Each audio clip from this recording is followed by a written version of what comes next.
Hi, and welcome to the latest episode of Stimming and Stilettos with Dr. Tasha.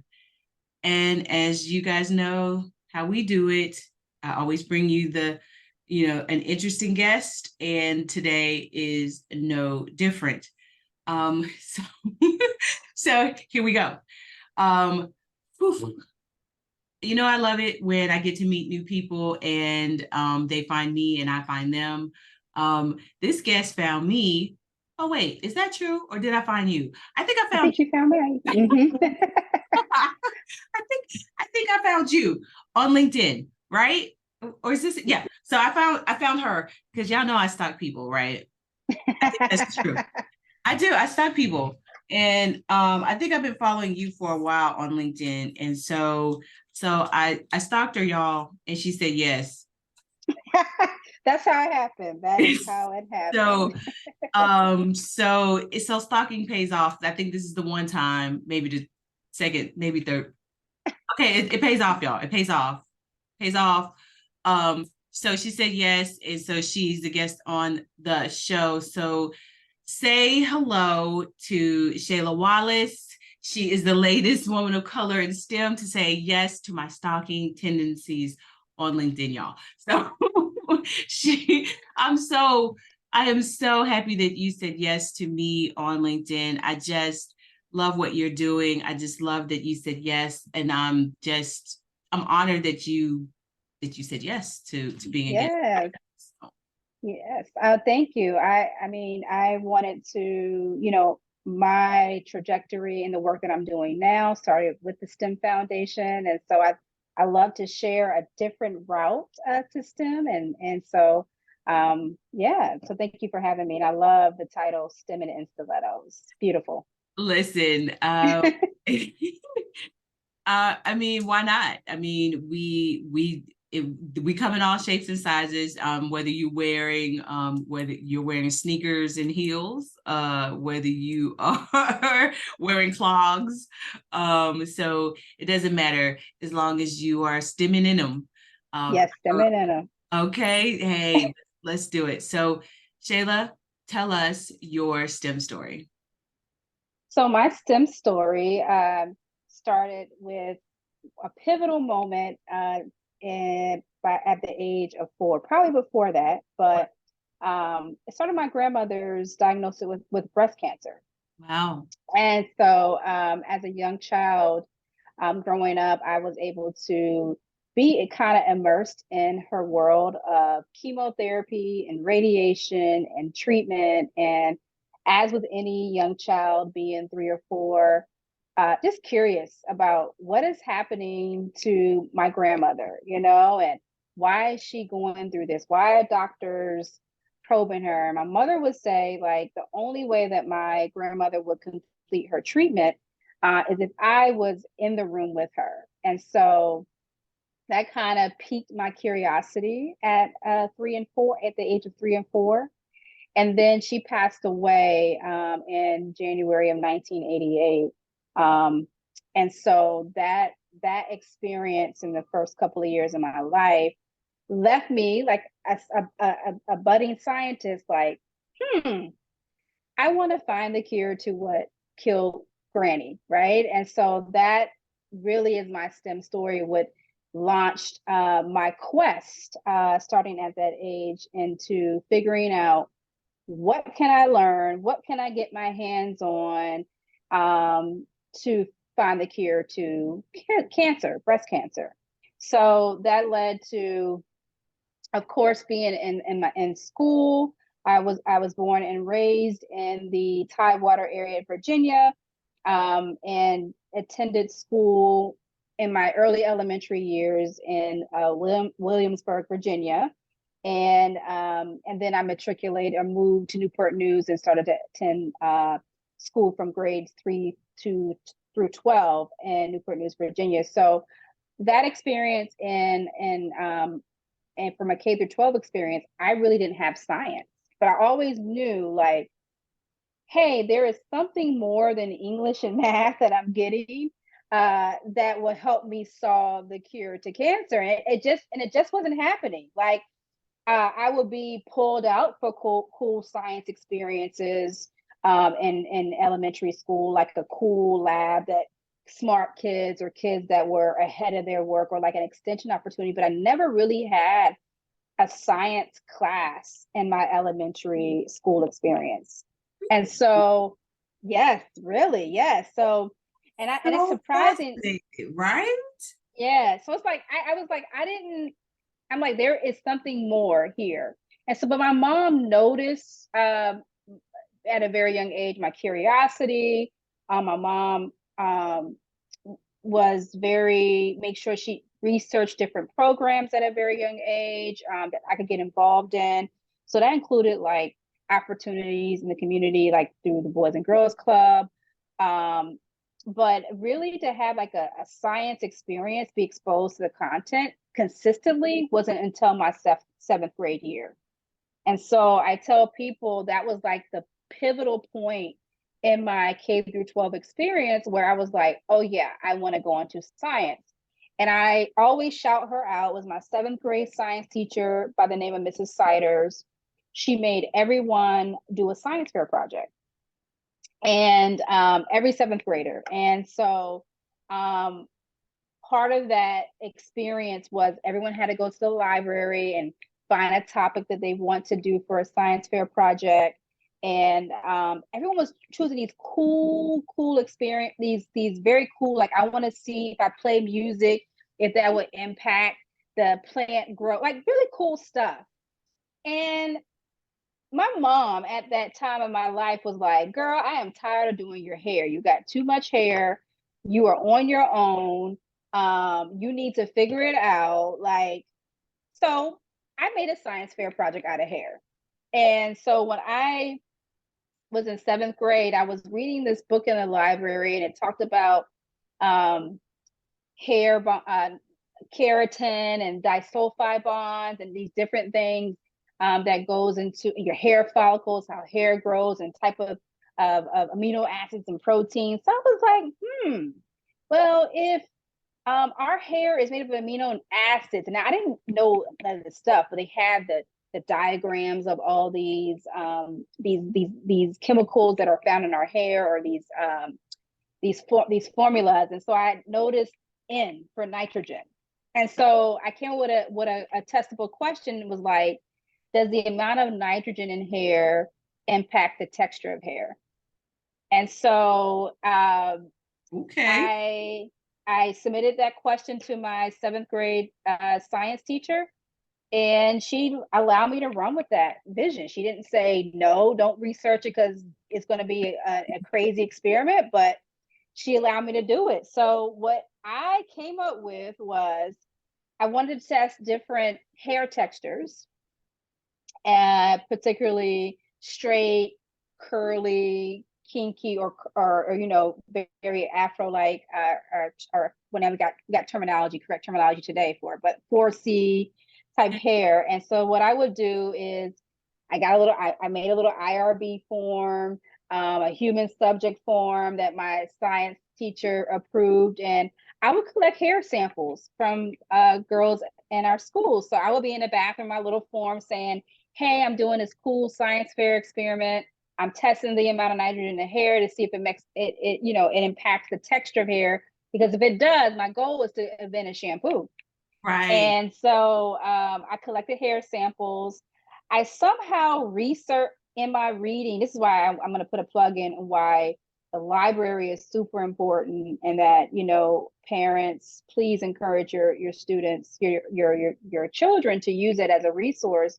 Is also I found a book in the library that talked about ways to capture gas and matter. And so what I did is I came up with a cool um, way to what I thought at the time was to capture nitrogen. So I cut like 6 centimeters of hair samples, put it in a test tube, put baking soda at the bottom of the test tube, and then I heat the test tube with a Bunsen burner, but on top of the test tube was a balloon. So my idea was that this baking soda would burn the hair and emit this gas, which I thought was nitrogen, and would inflate the balloon. And then I measured the circumference of the balloon and used the volume of a sphere formula to say this is the amount of gas that was emitted from this hair texture. So I did that all in seventh grade. Of course, my results were inconclusive because all the gas that came out was from the Bunsen burner. But that experience led to me winning second place in biochemistry. So that was like the answer. Oh, this is a field. Biochemistry is it. This is must be where I need to go into to figure out the cure to cancer, which then led to my third pivotal experience of being part of a pre-college summer program at Hampton University before my senior year in high school. This was summer of 2001. And I was on Hampton University's campus for 6 weeks in a program called PRISM. It was before we used the STEM acronym. It was called Pre-Freshman Interested in Science, Engineering, and Math. And we spent 6 weeks on campus taking a science course, a research science course, an advanced math course. So I walked out of that summer with 6 college credits. But we did things every week, like field trips. They gave us a stipend. We stayed on campus. So can you imagine a 16-year-old on campus? But it was a really fun time. And then, throughout that year, my senior year, they had us meet monthly to do SAT prep. But that experience stamped, again, biochemistry because my research project was on the Human Genome Project. And Okay. so that got me interested into, oh, this is DNA. And they just finished mapping it in 1999. Oh, this is really cool. So I had those 3 pivotal experiences that said, science is it. This is the way that I'm going to find the cure to cancer. And so I ended up applying to majority HBCUs. My mom made me apply to University of Virginia. I'll tell this story every day. And I ended up going to University of Virginia because it was an in-state school and they were giving me a lot more money. But I declared chemistry my first year there because I knew from those 3 experiences, the biochem major was going to get me closer to the cure to cancer. So that's my STEM story. I love that story so much. I just, I do. I mean, you had the pivotal experience when you were 4 with your grandmother that sort of stamped that, like this is my path. But then you stuck with it, right? You found these avenues that sort of, kind of honed it. And then you had your Hampton experience. And then, when you had the opportunity, you took the opportunity to sort of like go, delve deeper into it. So like I love that experience. And so Yeah. what was your work experience like? So when like UVA is is UVA. Like that's It's not, UVA. I mean it's So UVA. Yeah. I would tell people I struggled at UVA, right? So, people don't realize when you have gaps in your education experience, it does impact you. So I think, that was a gap from about age 5, 6 to 12 that I did not have a consistent science experience. So even though I did well in high school in my science courses, well, those science courses really didn't involve much investigations. It was very much rote, right? A teacher writes something on the wall, you memorize it, you do Yeah. well on a test. So you walk into UVA like, oh, I'm ready for this. I'm ready to walk in as a chemistry major, but then you realize you're not, right? So walking in day 1 at UVA, we were in chemistry class with 300 other kids, right? And then your lab is they expect you day 1 to already write out a lab report, right? And luckily I had that experience a little bit in middle school, but people did not know even how to write a lab report. So it was a learning curve, Yeah. a very, very much a learning curve for me. Kids, I will say, came in prepared, ready to go. And that can be intimidating if you have been told, I would say this, the benefit of growing up in the Tidewater area of Virginia, and we like to shorten it and say the 757. We're very proud of that area because Missy Elliott, Timbaland, Pharrell,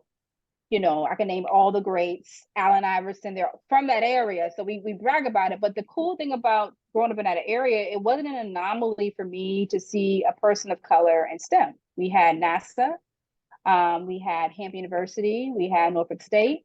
So it was an anomaly for me to see a Black engineer or a Black doctor, right?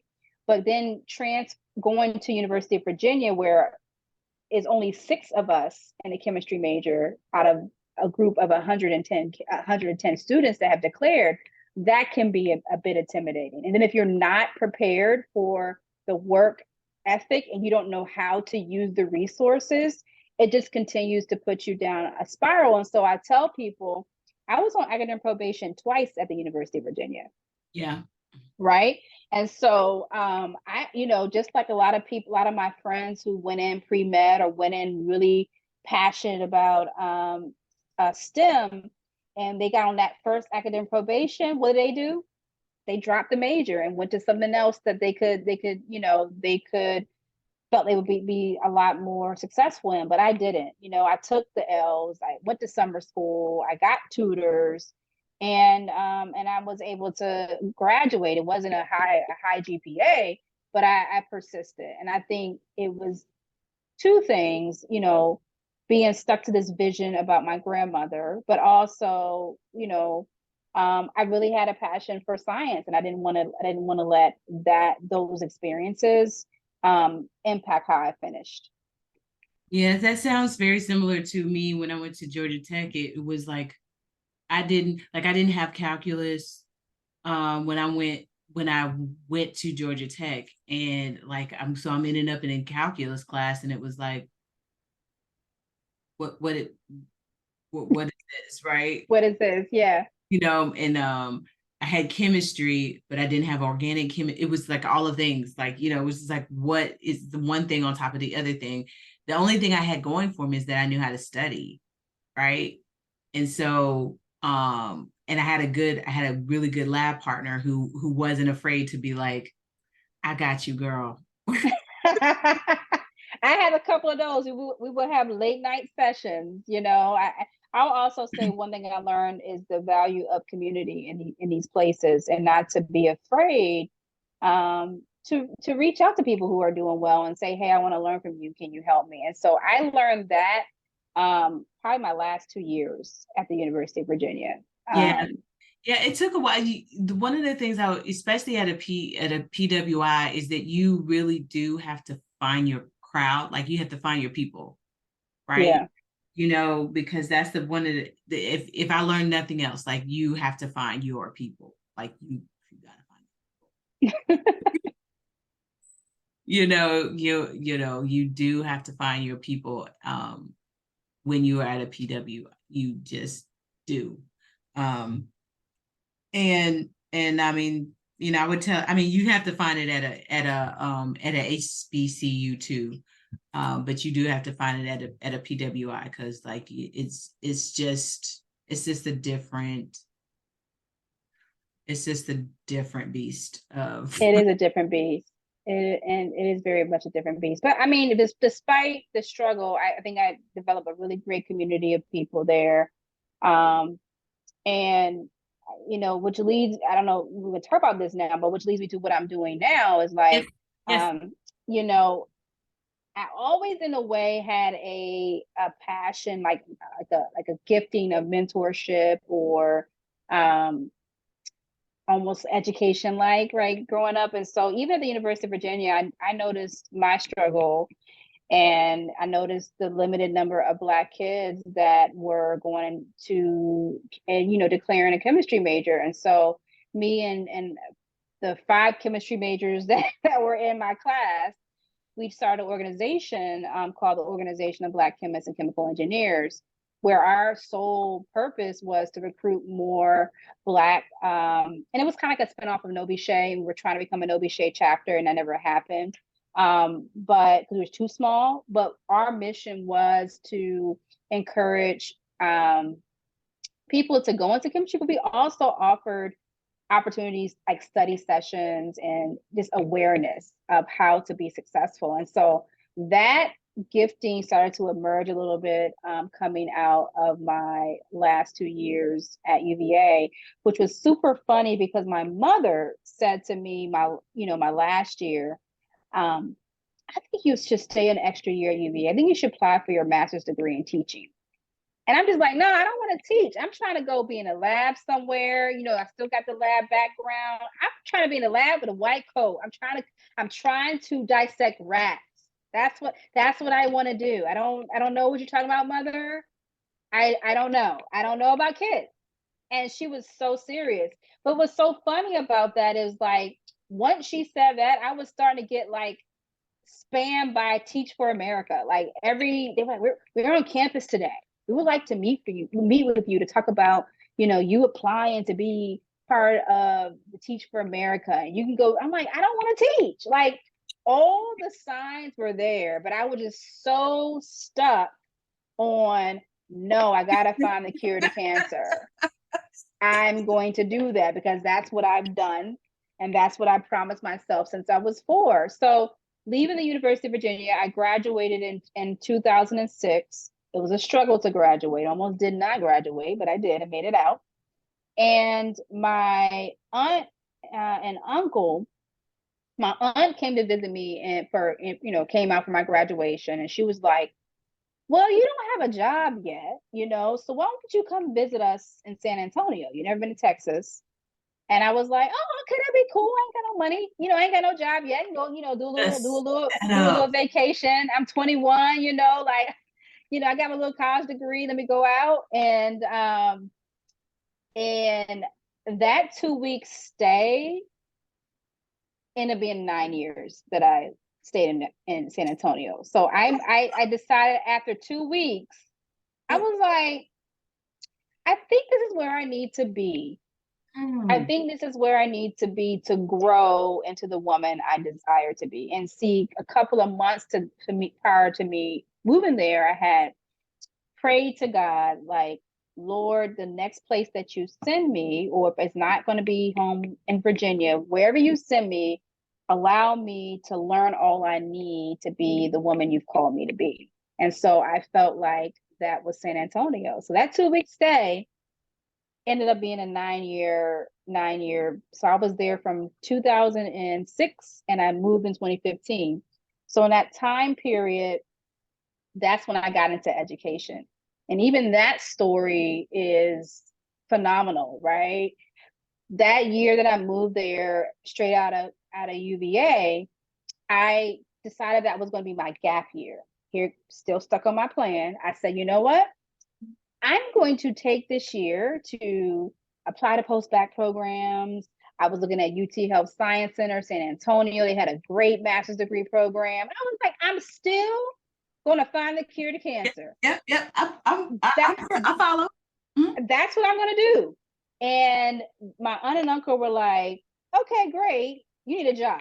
So I ended up getting a job at an insurance company. And this is humbling because coming out of college, all my friends were leaving the University of Virginia making good money. And I'm now working for an insurance company, barely making $22,000 a year. And I would say that experience, that year underneath Becky Escalante, she was tough on me, but she taught me a lot. And she gave me the ability to run with projects under her. So I worked for an insurance company for a year. It was more like a secretarial like position where we were filing the paperwork of our claims adjusters. But in that time, I also got leadership opportunities I got a chance to lead the DE&I stuff at that job. But while I was doing that, I was also tutoring people in our community in science and math. And so every time I would tutor someone, like my cousin, my aunt and uncle would be like, you're doing really good tutoring. Have you thought about teaching? And I was like, no, I don't want to teach. I don't stop. I'm not going to teach. They're like, oh, okay. I think you'd be a great teacher. And I'm like, I don't want to teach. Stop with this. Stop with this. And then I got invited in April of 2007 to speak at a event that the San Antonio Boys and Girls Club was having. They were having a graduation ceremony to highlight their literacy program. And so me being a Boys and Girls Club alum for Virginia, the Virginia Peninsula, my mentor connected me with someone who was running that program, and that person named Melba Harris contacted me to say, can you speak to these kids? So the original ask was for me to talk about the Boys and Girls Club and how it changed my life and what I'm doing right now. And then probably 30 minutes before I was supposed to speak, I was like, this speech ain't it. And I ripped it up. And I just like, I'm gonna go in there and talk to the kids. And that's what I did. We did chants. I told them to dream big. I had them take out a piece of paper and draw themselves in 20 years. And I told them, when you take that picture home, I want you to put it on your wall. So when you wake up in the morning or wake up at night, or before you go to bed, you can dream that big dream that you drew. And kids are just super, super excited. And two things happened after I spoke. One person came up to me and said, you inspire me to leave my job to go teach. The woman was working in a corporate position, and she was like, I got this offer to work at a nonprofit with kids, and it's a huge pay cut.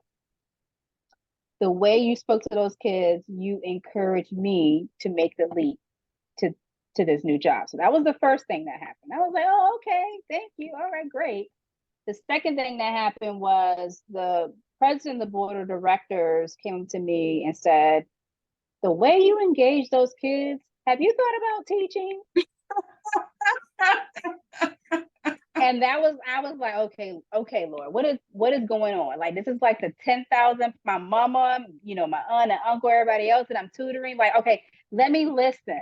And so literally the next week I took off from my job and like reflected for an entire week and said, what do if this is what you want me to go, and this is so funny, we tell God what we not and what we gonna not do. I said, if you want me to teach, I'm only doing it for 5 years. That's what I said. So I went to go, look at an alternative certification program. I enrolled in that.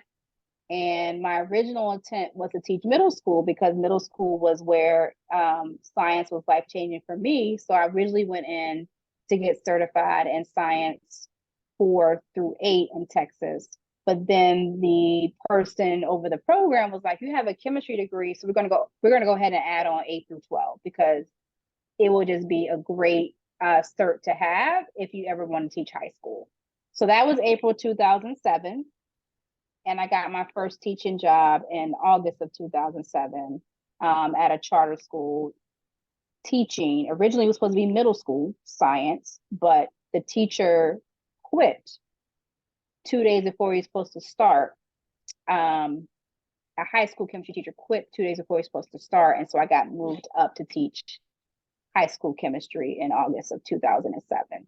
So that's how I entered education. And my goal then was, when I entered the classroom, was to use my space to use my classroom as a safe place for kids to showcase their genius, and to empower them to be able to know that they do belong in science. And so that was my mission when I entered, and that's still my mission today, 17 years later, as a STEM educator. I can't even tell you how much I love that story so much. And it's kind of similar to when I entered. So I did an alternate certification also, since I have an engineering background. And and the teacher, by the time I got to the classroom, they had already had 3 teachers. Same, yeah. And those kids were like, Miss Anderson, you staying? They were so done. They were so like finished. You staying? We just want to know if you staying. Because if you staying, we're not even trying to be like, they were like so straight up with me. I laughed so hard I was like, yeah, y'all understand. We don't even want to. We don't even want to be invested in you if you ain't even staying with us, right? You the third teacher that's been in this classroom. It ain't even the third week of school. I was like, you know what? I respect that so much. Like that that you came at me like this, like, straight up, like no trace at all. Like I respect that so much. And I was like, I have no plans on leaving. I'm gonna be here. You could take that to the bank. It's you and me, we here together, right? Yeah. And he was like, bet, all right. And he turned to the class like I didn't even know his name. He's like, yo, y'all, she cool. All right, y'all settle down, y'all. This I'll teach you, okay? Which is It like happened. started. That's how That we. happened. That happened to me. So by the time they got me, I think the kids had probably 4 science teachers. I think the kids were super defeated at that point Yeah, because state test scores, I think at that point they were like, it's like 20% passing rate. So, yeah, I'm coming in young. And so I'm saying like I am 22, about to turn 23, teaching 16 and 17-year-olds. yeah, So they thought off that, oh, we're gonna get her out. yeah, She ain't gonna last. They had so many bets. yeah. Like the kids, though. So these students now would tell me, you wouldn't know how many bets we had on you. We didn't think you were gonna last. When they found out I was just as crazy as them, then it Oh was yeah, like, yeah. They yeah, tried. Now they did try me. They of course they got to try you because they got to know, like, is she crazy, right? yeah.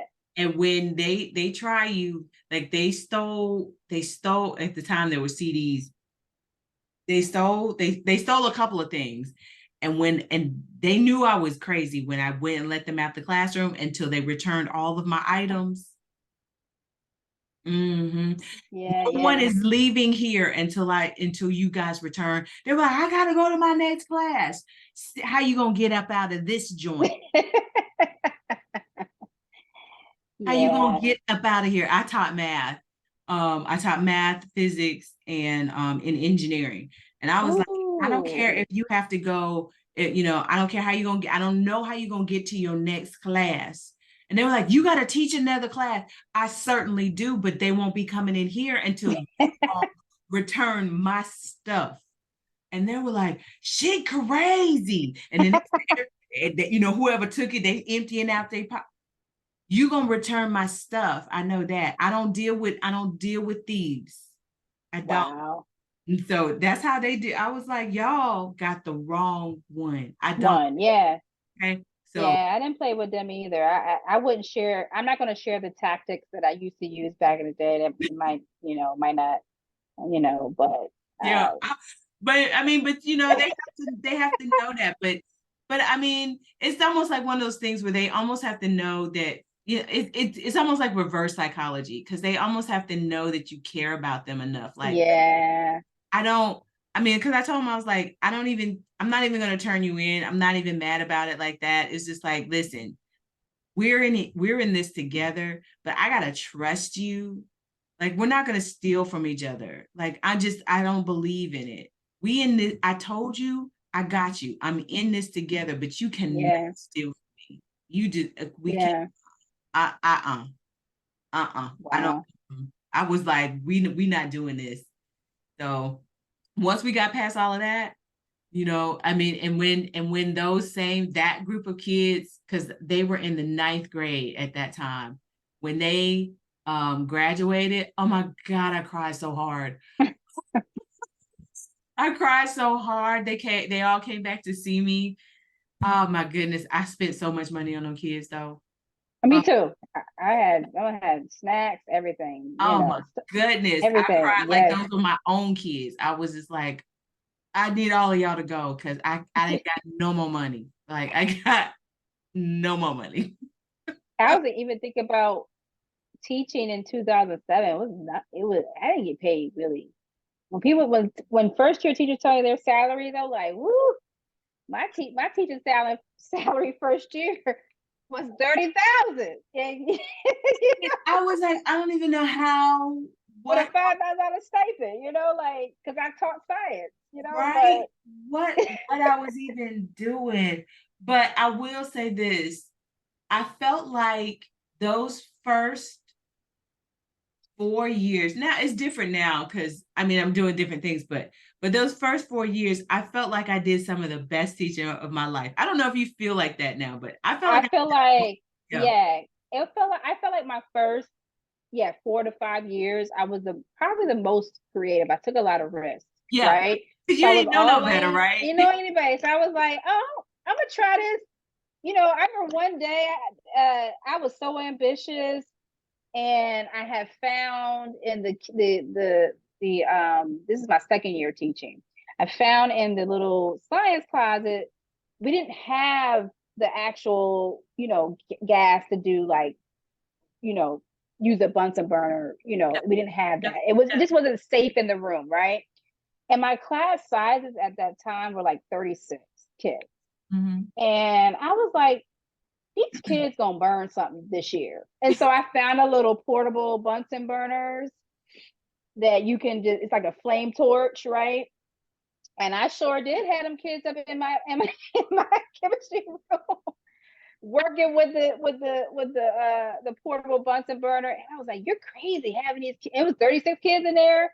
But I set it up so strict. Like, I scared them, like, oh, I ain't gonna do nothing. But they had so much fun. And some of my students talk about that experience. It's like, that was my first time ever using a Bunsen burner, and you just allow us to do it. I know. So yeah, I would say those first 5 years, Yep. it was like, I don't know what is right, so I'm gonna try it, and that has, and those experiences, just trying new things, seeing how kids respond to creativity, innovation, and what you providing to them, and how that brings out creativity, innovation, and even identity, in science, kind of, help me pivot into, expansion outside the classroom, such as curriculum writing, Yeah. um, and program development, and so forth. So Yeah. now to that end, well, I can so it's so funny you say that because I feel like like one of my best experiences, like when I say getting caught, but one of the assistant principal came into my room and I had made the ceiling tiles into oh God, a Sudoku puzzle on the wall. Oh yes, that sounds so cool. He was like, Anderson, what what in the world? You can't use the ceiling tiles. What in the world? I was like, By listen, I said they're figuring it out. This was it's a Sudoku puzzle on the wall. Like it's like they're using their brains. It's innovative, it's creative. Like what he was looking at me like, I need you to put you're like, Miss, by any means necessary. They gonna showcase their genius, whether looking at the wall, they gonna do it. I mean, like you gotta do that for kids. right. So he was just like, ma'am, what in the world, right? But to that end though, I mean it's when we think about curriculum these days, what do you think is I got two questions. Where do you Mm-hmm.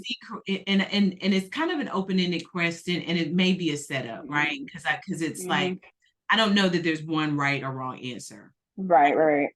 Because since I'm a curriculum writer too, and I feel like sometimes curriculum writing is a trap, right? In a sense of yeah, I feel like it's a trap in some ways, but I almost feel like they kind of try to curb you into writing curriculum a certain kind of way, right? And so because I almost feel like sometimes it's not as creative as it has the potential to. Yes. Yeah. Yeah. Because curriculum writing, really, you're writing to the standard.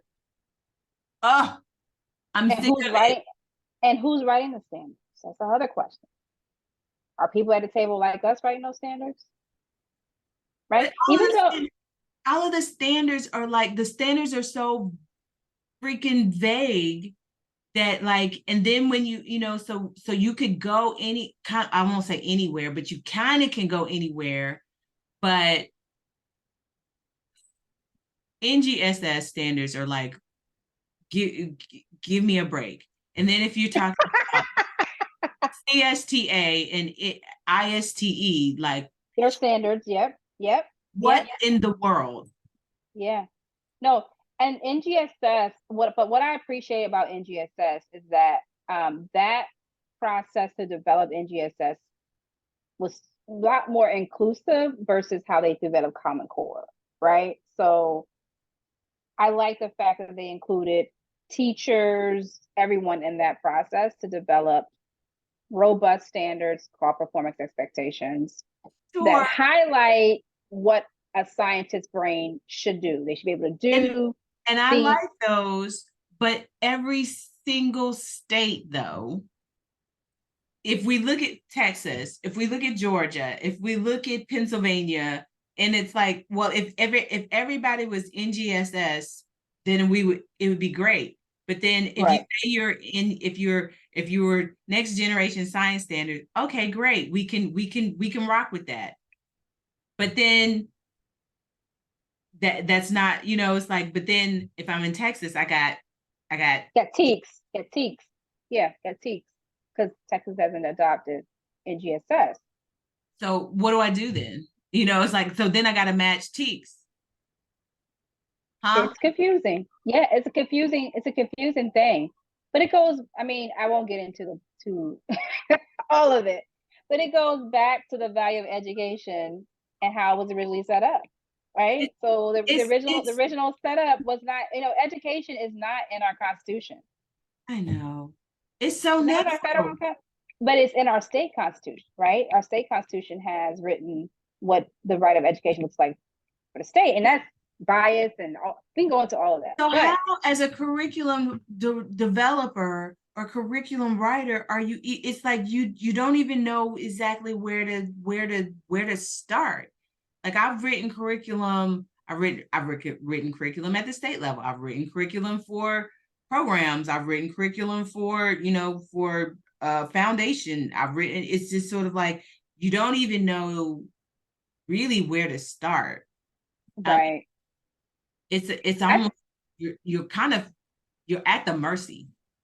you are at the mercy of the standard, but I think the way that I've written, and I might go back through my training is yes, the standards are there. Hmm. You must attach that, but I think about the framework I want kids to, or the experience that I want kids to be able to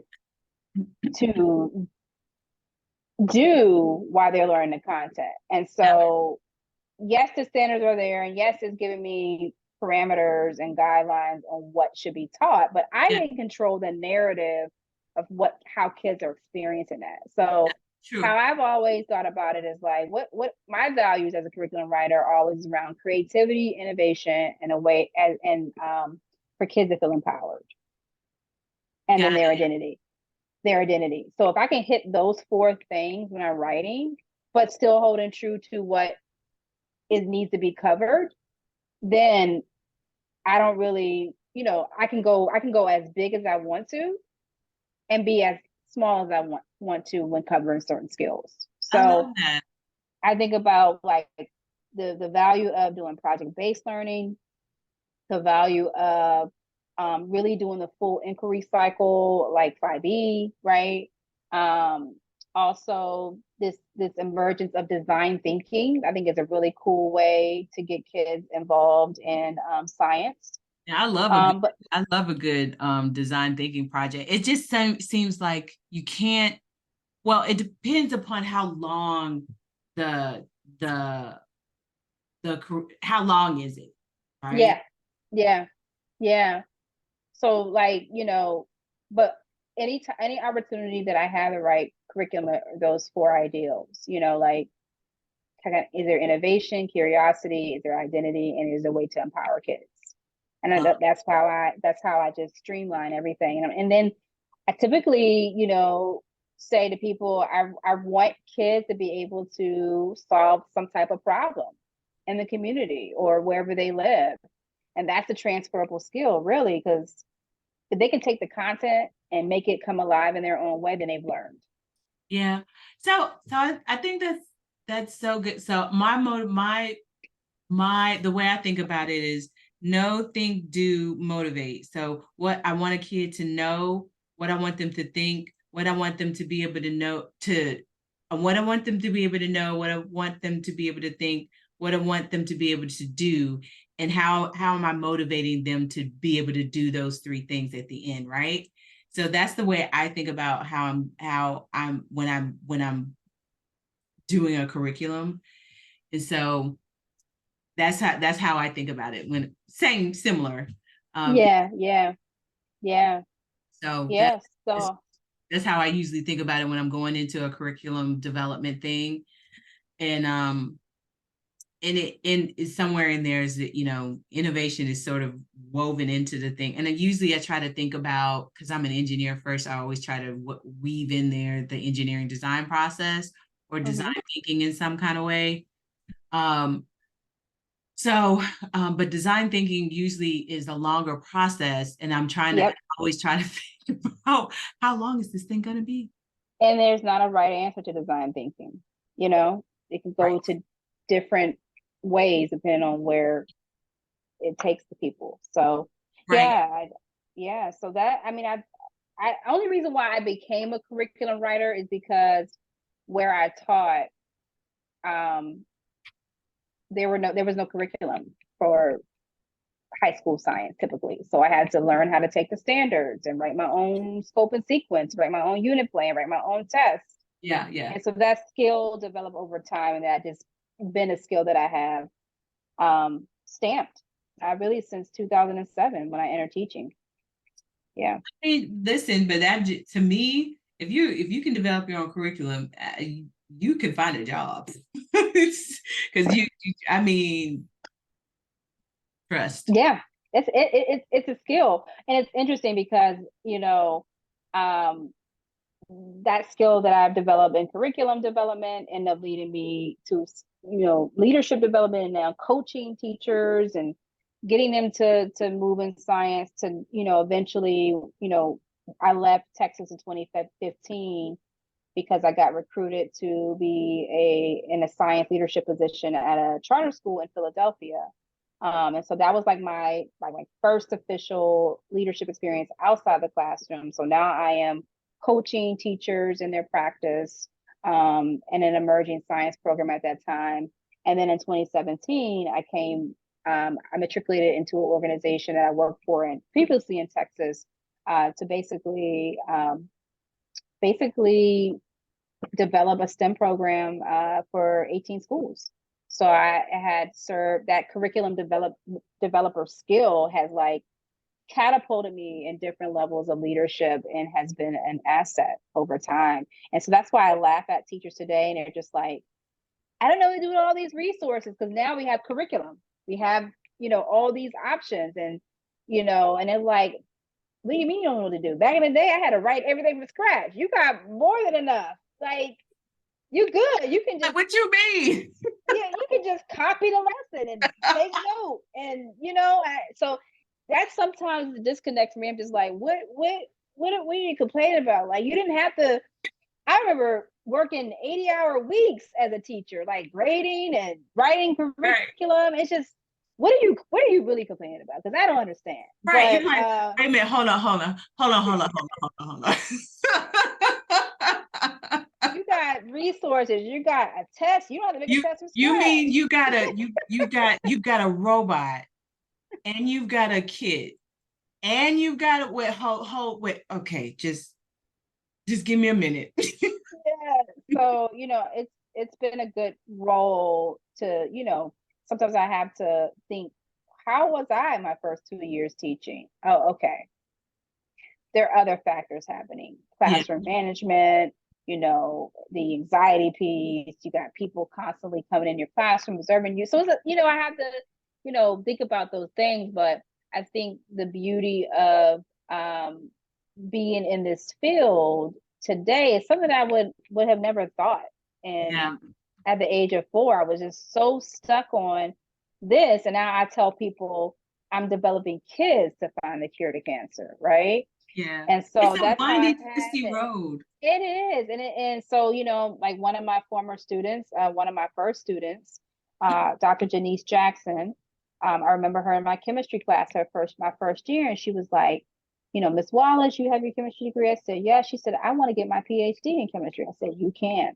And she did, 3 years ago. And so I think about students like that. Now she's working, on different diseases that impact African Americans. And, so I just think about my yes to going into education, and I would have never imagined that I'll be in this position today to impact thousands of kids and for my love of science. And so now it's like, okay, how can I develop more innovators, creators, thinkers, and explorers Oof. Oh, by loving science? I just got chills. Just because the impact that you have made is just is so exponential that I mean, I just don't think that you may not ever really know the impact that you're making.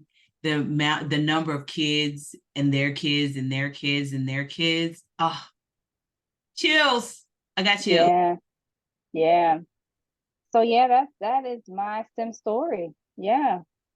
Oh, I love that for you. I love that for us actually, but I really love that for you.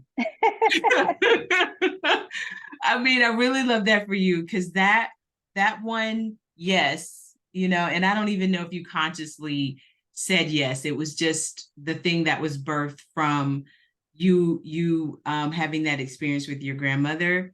But that was an unconscious yes.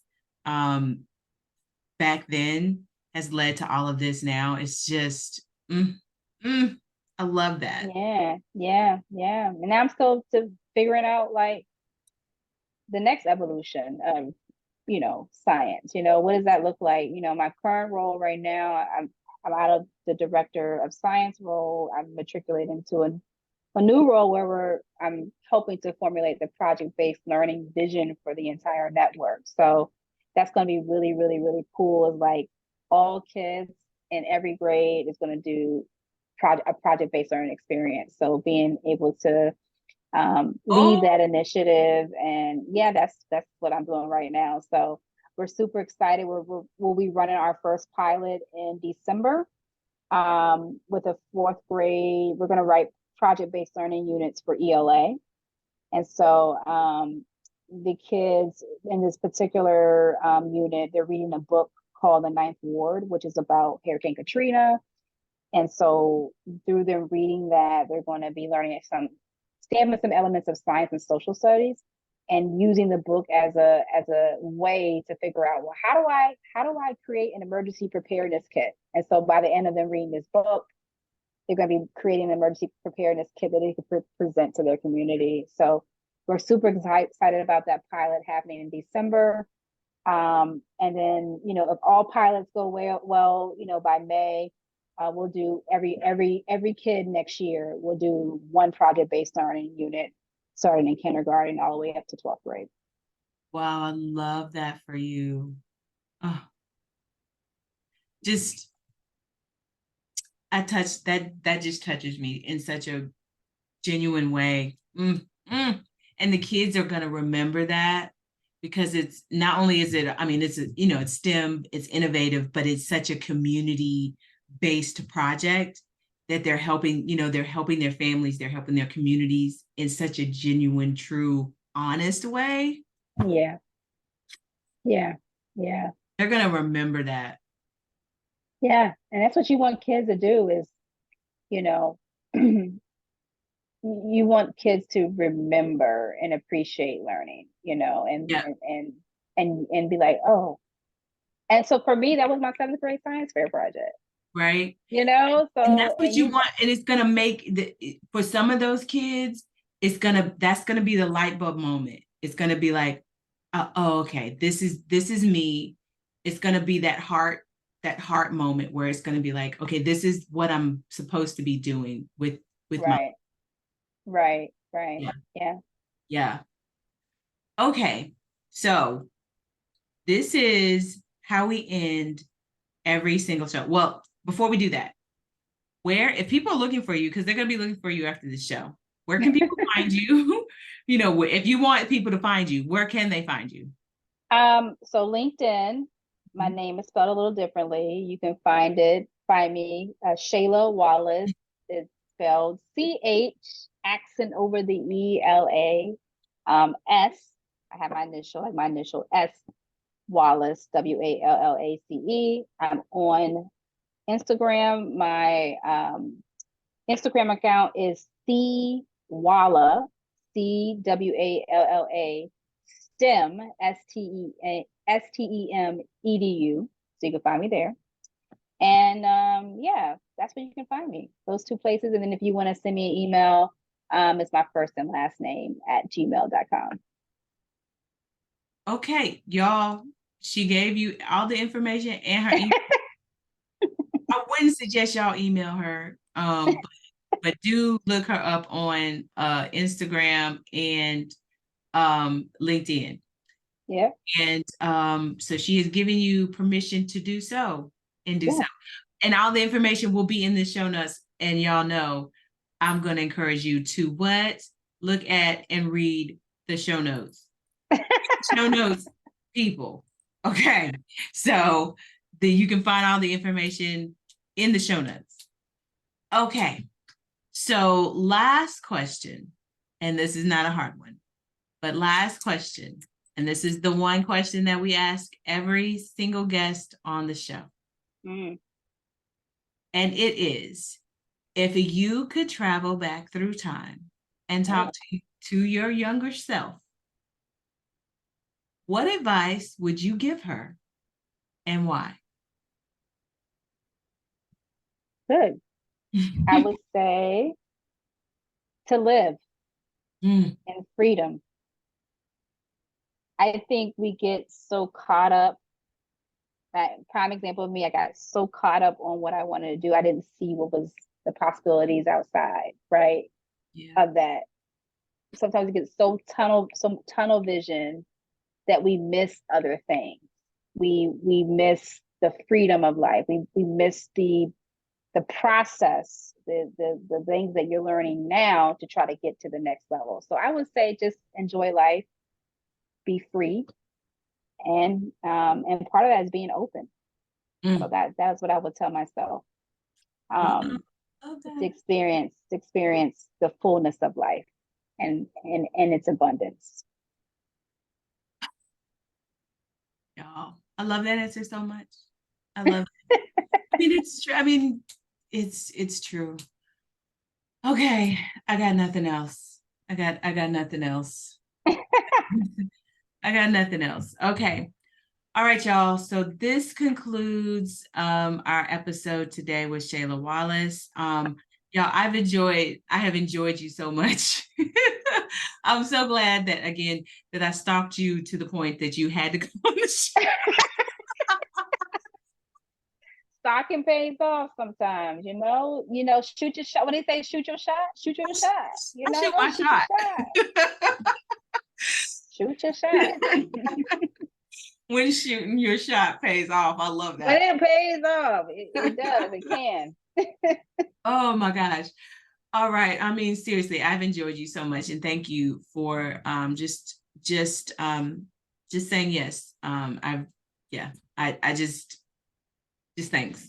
Yeah, and I will also say to people, be open, but also pay attention to what people are telling you about yourself. True. So, but and again, so when it took a couple of times, but I'm glad that you said yes when God came knocking. Yes. And people know you. Yeah. And but you know what? He is persistent, and I'm glad that he didn't give up on you. So yeah. All right. So again, so this concludes today's episode of Stemming and Stilettos. And as always, you guys, please keep yourselves safe.